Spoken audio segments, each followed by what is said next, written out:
Ah, so everybody, this is John from Brewtally Speaking podcast. How we doing? How we doing? Well, we're doing, you know. Yeah. Oop, there we go. What's going on?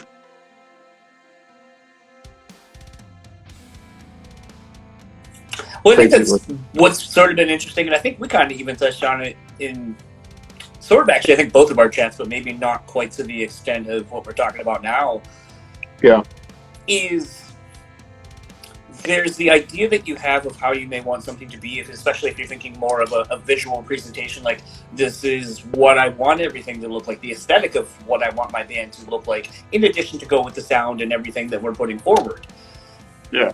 But at a certain point, I think a couple of different things happen. Either your fans sort of kind of can take a hold of that and take it somewhere that you maybe never meant it to go, and then it's not yours really anymore. Even though it's your music, it's all of your things, your presentation, the fans can take it and make it something that maybe you never intended it to be, and now you're equally along for wherever it goes and for the ride. Or I think there kind of becomes that weird thing, almost like a disconnect of sorts, of like Tom York of like Radiohead, where he just is like, this is my thing, I don't need you to be a part of it, you just sit there and watch me be awesome. And it's kind of like, yeah, very, very few people can pull off that. I feel like being in a bad situation musically myself. Like, I feel like once I escaped that situation, I kind of had that sense of, not entitlement, but I had that sense of ownership where I was like, when Serpents first started in 2010, it was mainly like, I'm doing this for me, this is my music, this is my vision. If everybody likes it, that's awesome, that's great, but this is my expression.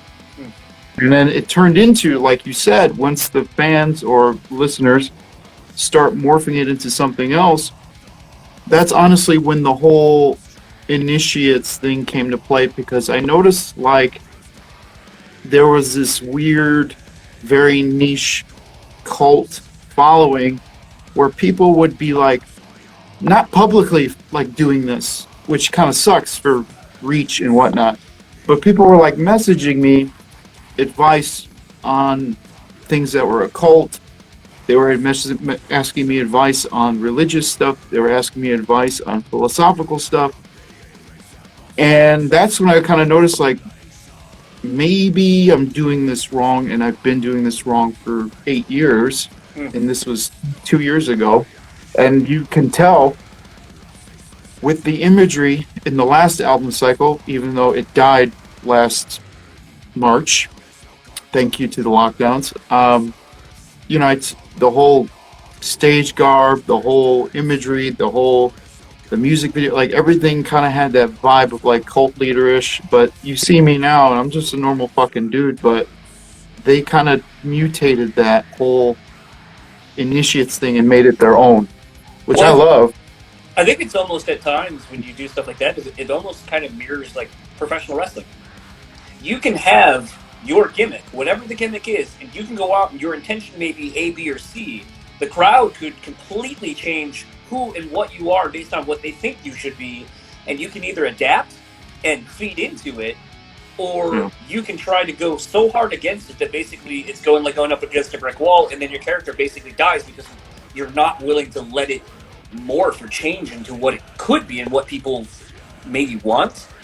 Something actually kind of speaking to all that, because you're kind of talking about shifting, and I think that's something that we've kind of talked on the podcast about, is kind of taking something maybe, in some instances, like, someone like Frank Finelli that I'm friends with, who, was in the band The World We Know, and then basically that wasn't really going anywhere, so he shifted his career path to stay in the music industry and became a TM and a merch guy and all that kind of stuff. And so there's a lot of that, I think, in the music industry where people want to basically still stay in it, but they realize, like, this is only going to get me here. But if I shift my perception a little bit or my goals, then I can actually go a lot further than I ever thought I could. Yeah. Adversely because I know in our conversation, with the new album and all that kind of stuff, you were kind of doing all these things. has it made you thought of, in light of the pandemic, of maybe doing, and I know the podcast kind of touches on this a little bit, of maybe going more of like a graphic novel or just straight up like mini novellas or something? Like in terms of like the music.